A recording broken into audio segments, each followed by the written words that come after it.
Welcome back to Cossy Podcast. My name is Cossy. Welcome back to a brand new video. In this video, we're gonna find out who are the possible opponents for Arsenal in the round of 16 in the Champions League. Congratulations to the boys. The job is done in the group stages, and now we head over to the big stage where we actually can go on to start dreaming. This stage, when you go past the round of 16, you have now registered yourself as one of the potential contenders that can start dreaming. And when you go over the quarterfinals, you are definitely standing a huge chance to win the UEFA Champions League. Hit the like button, subscribe to the podcast as well. Now, these are the rules, and I'm going to be explaining to you, like the good boy that I am. First and foremost, Arsenal will not play any team that we are from the same football association. So Manchester City does not count. Newcastle does not count at this stage. Manchester United does not count at this stage. Yeah, I'm kind of mocking them, but of course you understand what I'm talking about. So we cannot play any team that comes from England. We cannot play any team that is under the Football Association because the FA, right? The English Football Association, we cannot play them. Secondly, Arsenal cannot play any team that have topped their group. So that means that if it's Real Madrid, it's Bayern, if it's Barcelona, we cannot play any team that are on top of their group, that finished on top of their group. And those teams are Bayern Munich, finished on top of their group. Arsenal finished on top of their group. Real Sociedad finished on top of their group. That means that Inter Milan came second. Real Madrid finished on top of their group. Manchester City are group leaders. Barcelona, as we talk, as I record this video, as per time of recording, are group leaders. Atletico Madrid are group leaders, and I hopefully think PSG will beat Borussia Dortmund today at the Signal Iduna Park, and PSG or Dortmund could be group leaders as well. I think that is the only undecided group: PSG, Dortmund, Newcastle, and AC Milan. 3 clubs in that one still have a big chance of going through, but of course we'll get to that when we get to who could be our potential opponent. So those are the simple rules on the round of 16. Arsenal cannot play any team from England or from the Premier League. Arsenal cannot play any team that has finished on top of their group. So we can only play teams that are second, teams that have come second, and we can only play teams that are not from the UK. Right, so let's get into it. Who are the potential opponents for Arsenal? Let's start off with Napoli. Like you can see on your screen, I love their logo. I really do. Now, Napoli are champions of the Italian Serie A last campaign. They put in a very great shift, by the way, in the Champions League. I don't think they are at the level they were at last campaign when Kavica Kvaratskhelia was bowling, when Victor Osimhen was scoring goals up and down. You had the likes of Politano working well. You had the likes of Hiving or Lozano really doing very well. I think that kind of stint is over, and now they're back to reality. Their reality is they're a good team, but they do not have that broad squad depth to deal with 38 games in the Italian Serie A, and also to deal with a couple of other games in the UEFA Champions League.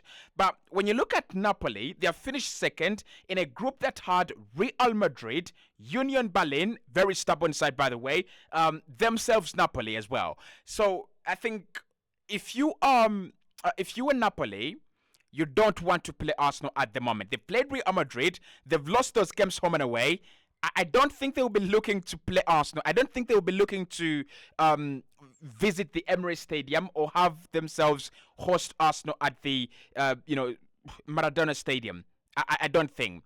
And as an Arsenal fan, yes, there is Osimhen. Yes, there is Anguissa. Yes, there is the players that I really do like at Napoli. But Napoli would be an easy target for us. It would be an easy one. They're not in form. They defend very poorly, and they struggle to control games. They struggle to really, pick up results when it matters. When they play Inter Milan, you're sure they lose that game. When they play Juventus, you're sure they lose that game. And I think Arsenal, at that level where we can compare ourselves to Juve, we can compare ourselves to Inter Milan in Italy. So I think Napoli, guys, hear me out here. Bring them on. I'm absolutely okay with Napoli. I'm absolutely fine. So Napoli, yeah, I'm okay with that. I could do Napoli. I don't have a problem with that. Now the second team that we could play is still from Italy, and that team is Inter Milan. Inter Milan are quite a very good side. Actually, let me tell you this. Among all the teams that we could play, among all the clubs that we could face, Inter Milan are most quality. They have the most quality. They have the biggest squad, and I think they're almost at the same level where Arsenal are. You look at their midfield because our game is really decided by the midfield. So you look at their midfield: Marcelo Brozovic, Henrik Mkhitaryan, the likes of Hakan Çalhanoğlu. I like that, and of course, my favorite footballer in Italy, Nicolo Barella. So when you think about that midfield, you think about their firing line, which has Lautaro Martinez and Marcus Thuram. You think about their defensive line with Stefan Divrich and the likes of Bastoni, Dimarco.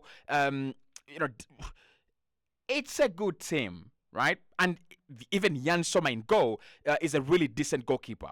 Actually, I think Inter Milan and Arsenal, if we were to compare the two teams on paper, if we were to compare the two teams player per player, we might have a split in terms of a combined 11. We might even have more Inter Milan players than Arsenal players in our combined 11.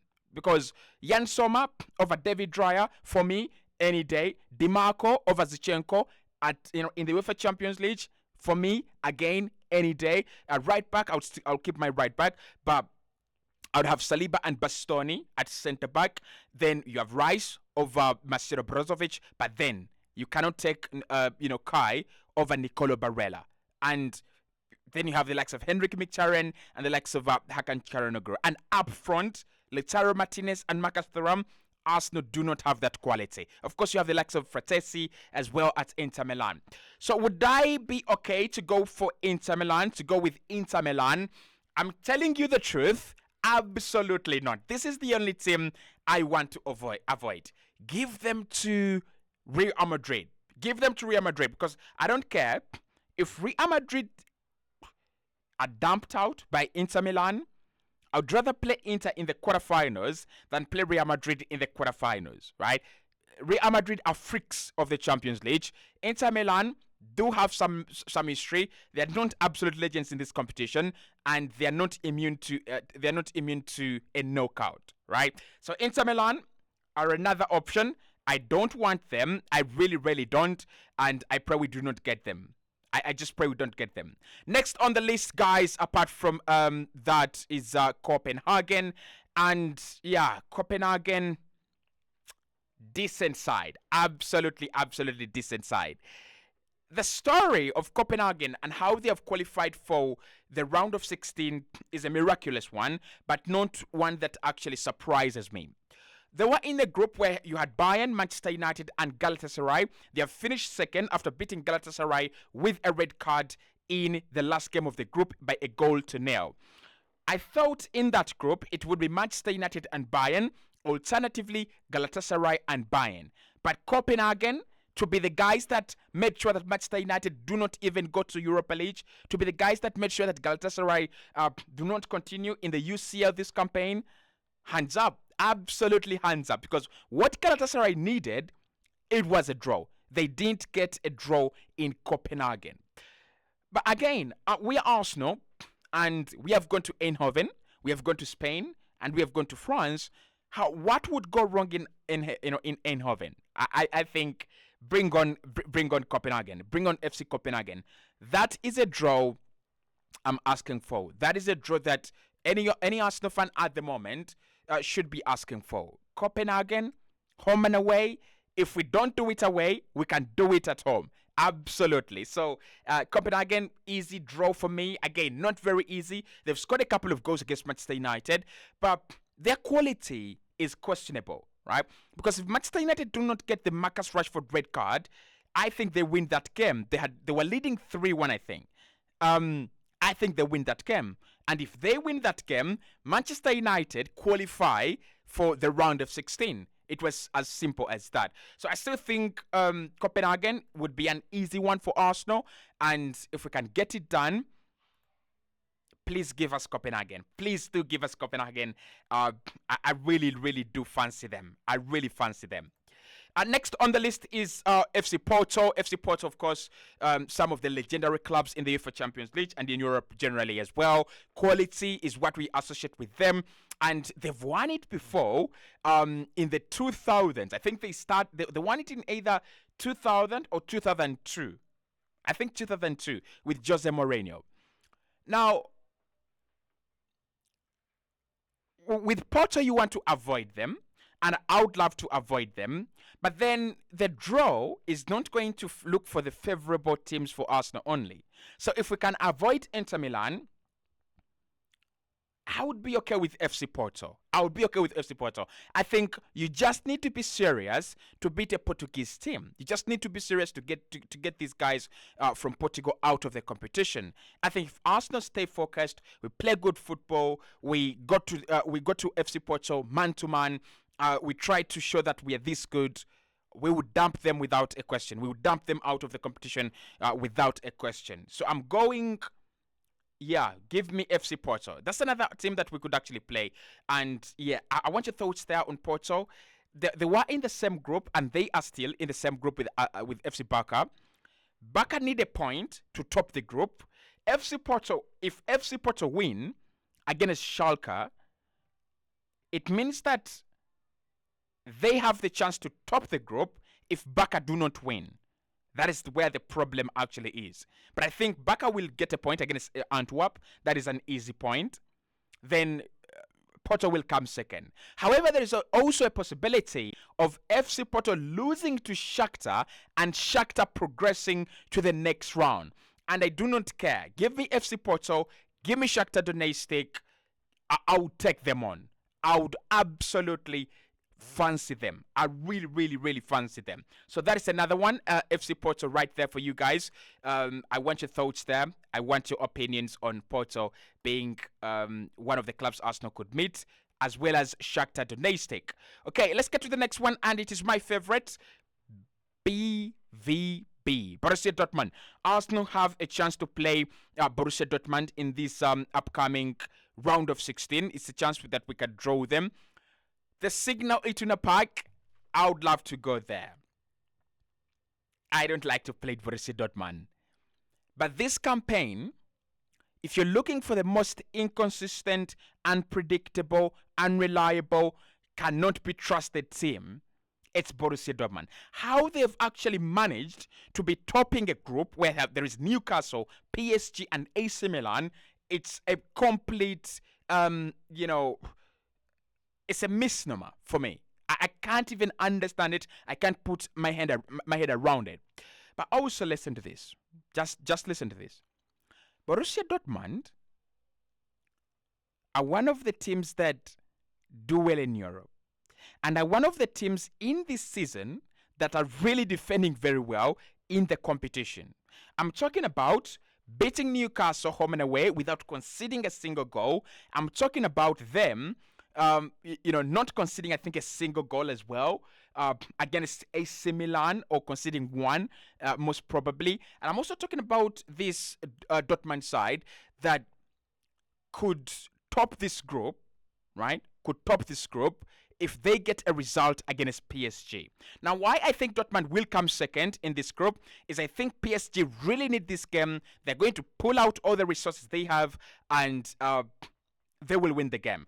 Dortmund have already qualified. So I think Dortmund will kind of slip up a little bit, finish in second, and PSG will finish in first. Because if PSG win the game, then they finish in first, okay?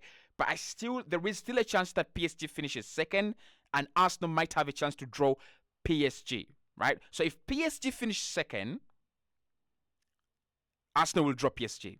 We'll have a chance to draw PSG. If Dortmund finishes second, then Arsenal will have a chance to draw Borussia Dortmund. But I still fancy, and I still think Dortmund will finish second. Lastly, on the list is SS Lazio from Italy as well. Lazio were in the same group as Atletico Madrid, Celtic, and Feyenoord. Now, how Lazio have gone past Feyenoord. There are questions there. There are really, really questions there because I thought Feyenoord were really, really good, and I still think that they are really good. Actually, Feyenoord would be one of the clubs I wouldn't want to draw because they're kind of underdogs and they're going to be, sniffing under the radar. Napoli, sorry, SS Lazio, I would take them on any day. I love these teams. I love such teams that you play them, and all you've got to do is be serious. All you've got to do is play good football, and you are through. Right? You are through. So these are the opponents that we could go and meet. Let's run through them. SS Lazio is one of them. Borussia Dortmund is second. FC Porto is third. To put this into perspective, Borussia Dortmund could finish first, and that means that PSG are more likely to finish second, and therefore Arsenal could have a chance to drop PSG as well. FC Porto could finish first as well on top of their group, and that means there is a slight chance that Barca finishes second and Arsenal draw Barca. SC Napoli is already second. Inter Milan is already second, and Copenhagen is already second as well. So those are the clubs we could draw. Where do you want Arsenal? Where do you see Arsenal drawing? Who do you see Arsenal drawing? Let me know in the comment box below, and I'll speak to you right in the next one.